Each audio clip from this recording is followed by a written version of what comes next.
nama namni sagal abaare rabbi nun godhini jaa akkana kuno namni saglan san samii takka dachii lama ibidda sadi haada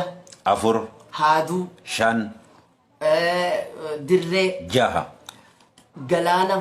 torba qorii saddeet marxoo sagal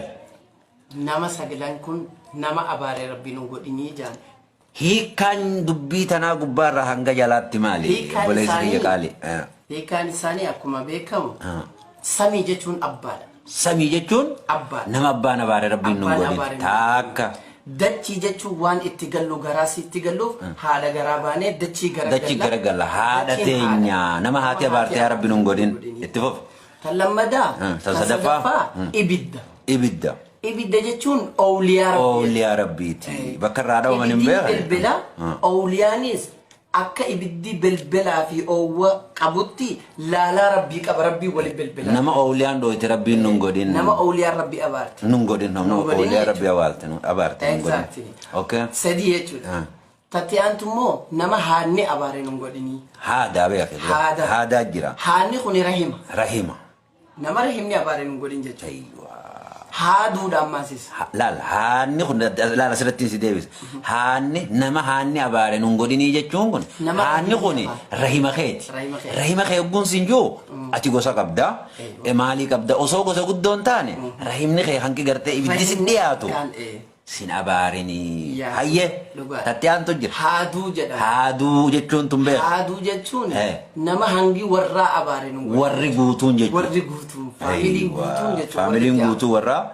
abaartee jechuudha warra jechuun akka jilbaa akka aanaa jechuun gosa keessaa akkasitti aanu akkana kunu tanettiyaantu immoo nama galaanni abaare nun godhin galaana jechuun manguddoo gosaati manguddoo gosaati tatiyaantu immoo maaliif laal galaanni kunis ni deema beeka manguddoon tunis deemteeti bakka hunda dhaytee nama kanaas araarsitee onna akka galaanaa sanitti niyaati jechuudha nama manguddoon sun abaarte rabbi nun godhinii jechuudha akka oromoo maqmaaketti duumessaa fi aaraa fi keessummaan namarran turanii namarraa deemanii manguddoon gosaa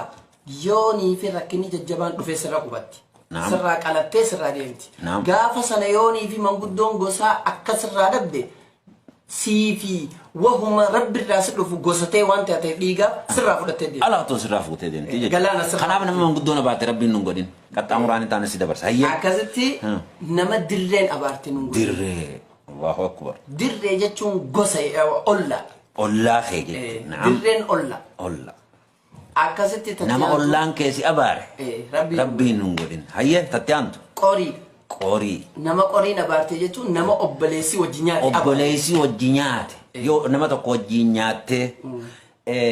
eega addaan baatan booda obboleessa keessun akka malee miite obboleessa keessun haqa wajji qabaa yoo si abaare sirraa isin harkataa beeka alaatul sirraa namni qorii wajji nyaatte si abaare sin godhinii jechuudha nama qoriin abaarte sin godhinii obboleessi wajji qorii nyaatte si abaare jechuudha sin godhinii jechuudha hayyee tattiyaantu tasaglaffaadhaa marxoo Allahu akbar dubbiin jabduun bakka tana Allahu akbar dubbiin jabduun bakka tana marxumaan hidhadhu tanaa isin marxumaan sana kafanuma kiyya hiikkaan isiidha kafanuma kiyya dura Allah hayyee so nama marxoon abaarte sin godhin jechuun nama jaartiin abaarte jechuudha la ilaha nama jaartiin abaarte marxoo jechuun kafana sitti aanteef nama min qabu waan san taateef jecha jaartiin kafana sitti aane nama marxoon abaarte sin godhin nama jaartiin abaarte sin godhin jechuudha